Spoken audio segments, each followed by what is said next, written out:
Morning. Hope that you had a wonderful day yesterday. We had a good night at church last night, and I'm talking about how to raise a spoiled child. Certainly did that, and I think it was very helpful to those who were there, and I hope that we're looking forward to a good weekend, the final weekend before Thanksgiving Sunday.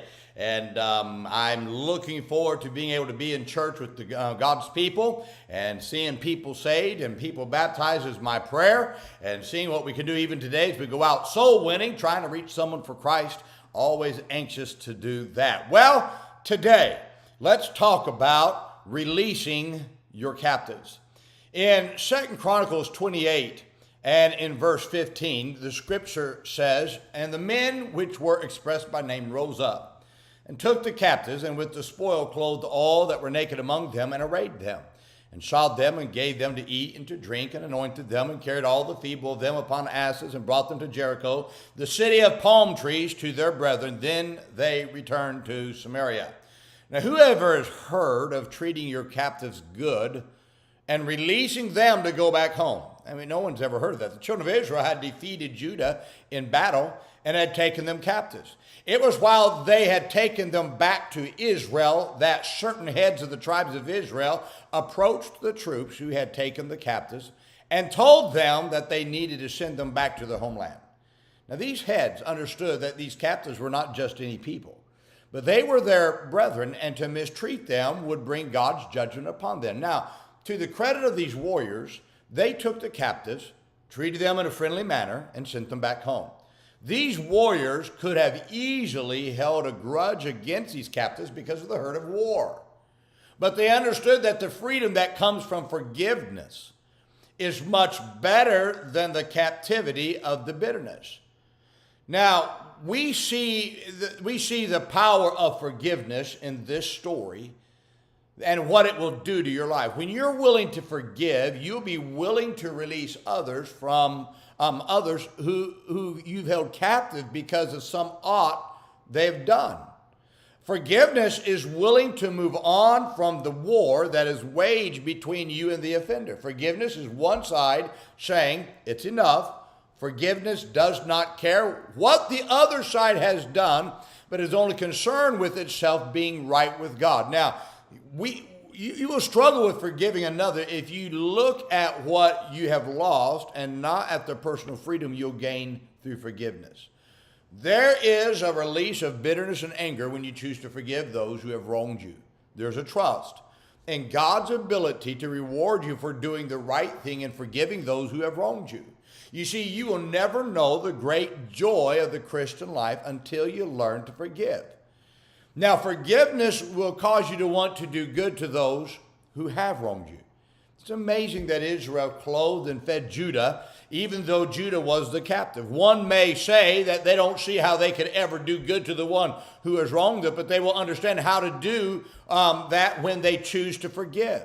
Because forgiveness releases you from bitterness, you will then think that a Christ-like mindset to do good to those who have despitefully used you and attacked you. This mindset is never acquired until you forgive those who have wronged you.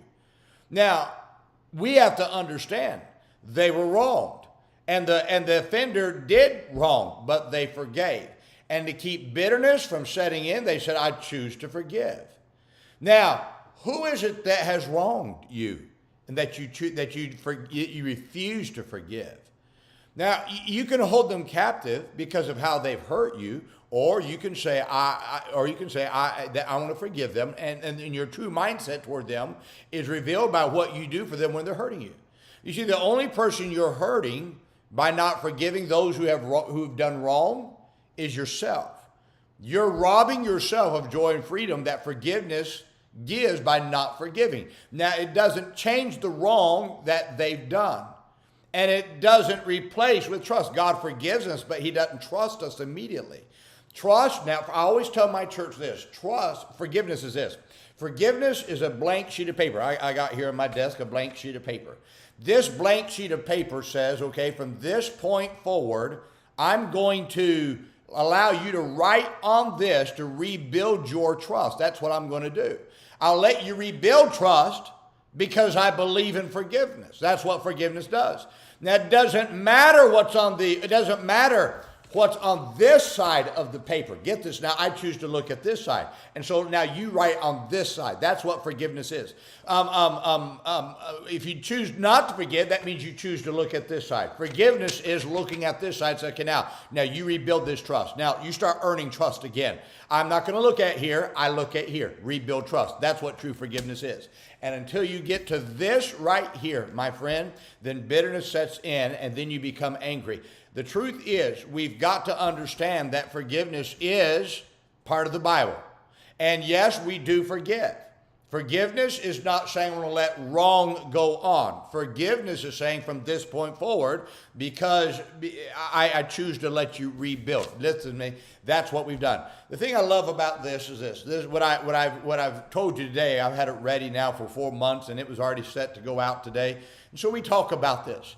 God has a way, listen to me, of learning to help us in life, but we've got to release the captives. There's a lot of husbands that need to release their wives. There's wives that need to release their husbands. There's children that need to release their parents, and there's parents that need to release their children. There's church members that need to release each other, and there's church members that need to release the pastor, and there's pastors that need to release their church members.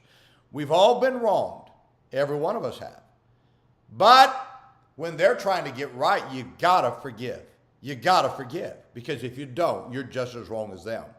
And the fact that they're trying to do right means, okay, let's move. They're moving forward. They've stopped, so let's move forward. And that's what true forgiveness is. Release your captives, my friend. That's where true joy is found. Well, I hope this is a help to you in your home life and in your personal life. Now let's remember today, be good to everyone. Everyone's having a tough time. Have a great day.